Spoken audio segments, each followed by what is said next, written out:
5 seconds.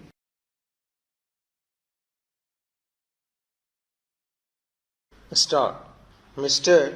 Vice Chairman, knowing the honorable mover of this resolution to be a good parliamentarian, I had expected that he would place before the House all sides of this problem. I had expected that he would be no less interested in the efficiency and discipline of the administration, no less interested in the public welfare than in the interest of the civil services.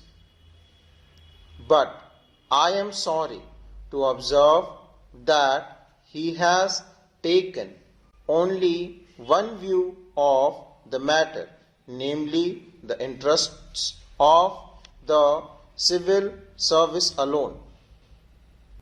He has not at all dwelt upon the frightful consequences which a strike of the sort we had the misfortune to have would have had on the country and the people in general.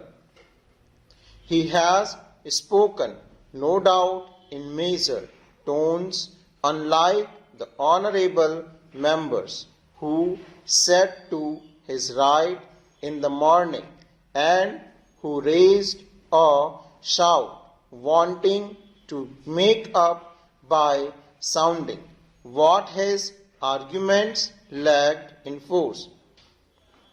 I wish to submit to this House that it would be incorrect and it would be imprudent for this House to accept this resolution. It would be incorrect because by accepting this resolution we would be laying down something bad in principle, and we would also be accepting a policy which would be suicidal and which would cut at the roots of discipline in the services. To the merits of reinstatement or otherwise of these persons I will come later on. I doubt very propriety of Parliament going into this matter. Now, let us see what has happened. Whether right or wrong, departments have taken up the question of these strikers, those who took part in this strike, those who indulged in disobeying the ordinance. Several cases of sabotage and intimidation, including criminal ones, have been gone into, and the authority have taken some decision. In some cases, the government have taken the decision, and in some cases, the departments have taken the decision. Now, would it be right for Parliament to intervene, to interfere with these decisions?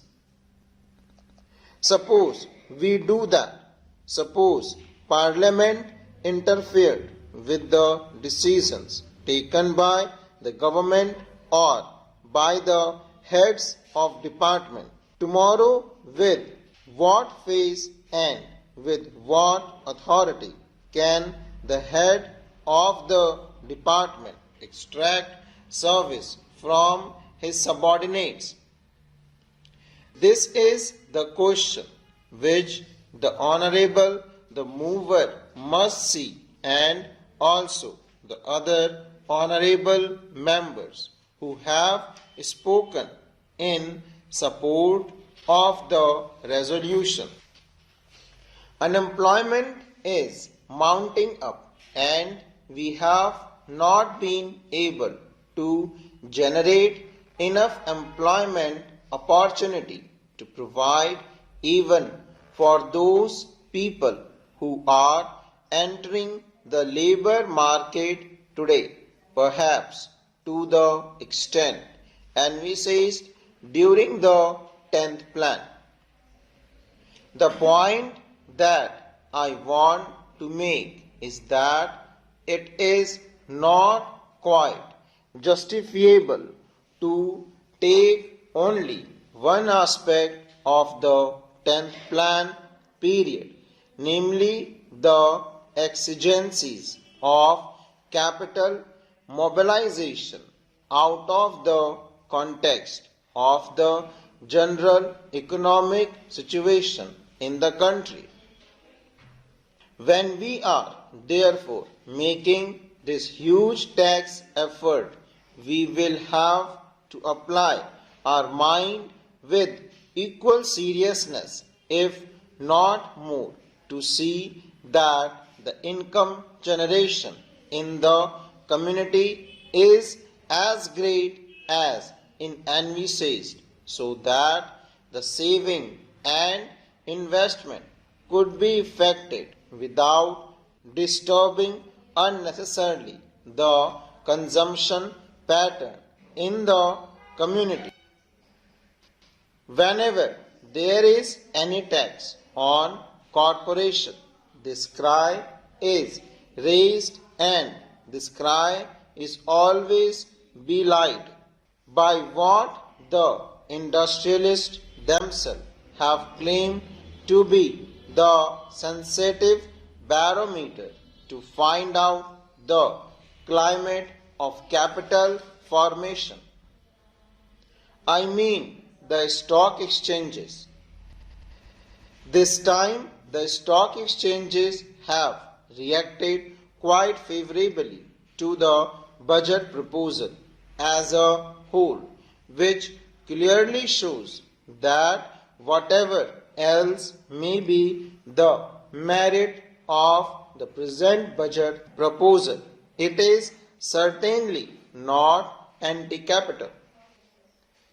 Last year also the stock markets boomed up after the taxation proposals were announced. This time, though they were a little hesitant at first, ultimately I think they have realized that there is nothing wrong with the taxation proposal, and they are now merrily mounting up.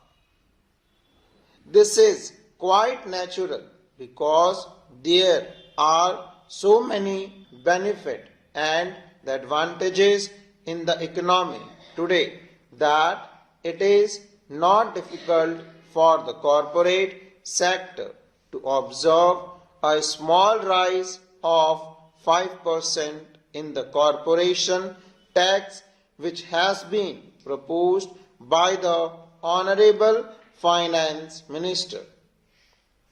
The economy of the nation today is more or less a closed economy because due to the lack of external finances, imports have been virtually prohibited.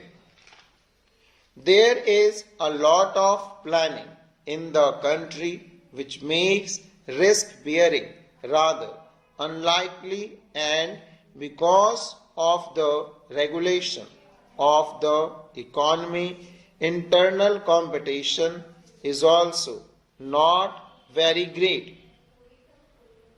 The risk-bearing capacity which is claimed by the industrialists really for getting large profits and large yields on their investment is almost non-existent in our economy today.